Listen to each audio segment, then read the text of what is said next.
Hi hello ನಮಸ್ಕಾರ ಎಲ್ರಿಗೂ. ತುಂಬ ದಿನ ಆದಮೇಲೆ ವಿಡಿಯೋ ಹಾಕ್ತಾ ಇದ್ದೀನಿ. ಸ್ವಲ್ಪ ಬ್ಯುಸಿ ಇದ್ದ ಕಾರಣ ನಾವು ಯುಗಾದಿಗೆ ನಮ್ಮೂರಿಗೆ ಹೋಗಿದ್ವಿ.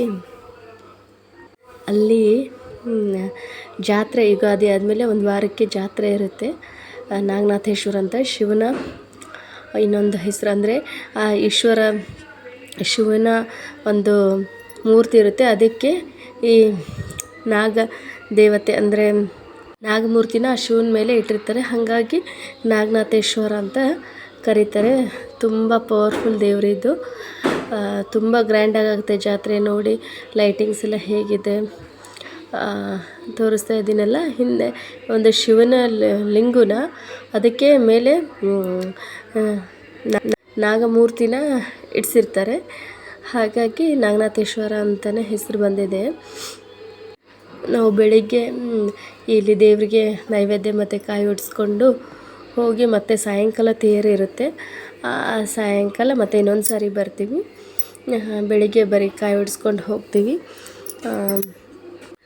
ಅಲಂಕಾರ ಎಲ್ಲ ಜಾತ್ರೆ ಟೈಮಲ್ಲಿ ತುಂಬ ಅಂದರೆ ತುಂಬ ಚೆನ್ನಾಗಿ ಮಾಡಿರ್ತಾರೆ. ತುಂಬ ರಶ್ ಇರುತ್ತೆ.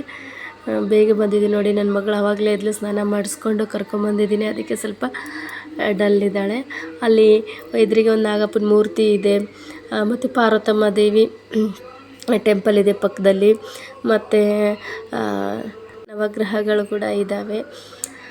ಇಲ್ಲಿ ರಶ್ ಇರೋ ಕಾರಣ ಹಾಗಾಗಿ ಜಾಸ್ತಿ ವೀಡಿಯೋ ಮಾಡೋಕ್ಕಾಗಲಿಲ್ಲ. ಇದೇ ನೋಡಿ ನಾಗನಾಥೇಶ್ವರ ನಮ್ಮೂರ ದೈವ ಅಂತ ಹೇಳ್ಬೋದು. ನಾಗನಾಥೇಶ್ವರ ದೇವರಿದು. ಅದೆಲ್ಲ ಆದಮೇಲೆ ಸ್ವಲ್ಪ ಕಾಯೆಲ್ಲ ಹೊಡ್ಸ್ಕೊಂಡು ಸ್ವಲ್ಪ ಟೆಂಪಲಲ್ಲಿ ಕೂಡಬೇಕಲ್ಲ, ಹಾಗಾಗಿ ಕೂತ್ಕೊಂಡಿದ್ವಿ. ಸುಮ್ಮನೆ ಕೂತ್ಕೊಂಡಿರ್ಬೇಕಾದ್ರೆ ನನ್ನ ಮಗಳದ್ದು ಫೋಟೋಸ್ ತೆಗೆದ್ವಿ.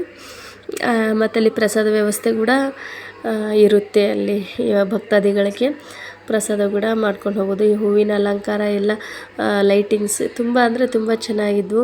ಮತ್ತು ಜಾತ್ರೆ ದಿನ ಬಯಲಾಟ, ನಾಟಕ ಅವೆಲ್ಲ ಇರುತ್ತೆ. ಹಿಂಗೆ ಮನೋರಂಜನೆಗೋಸ್ಕರ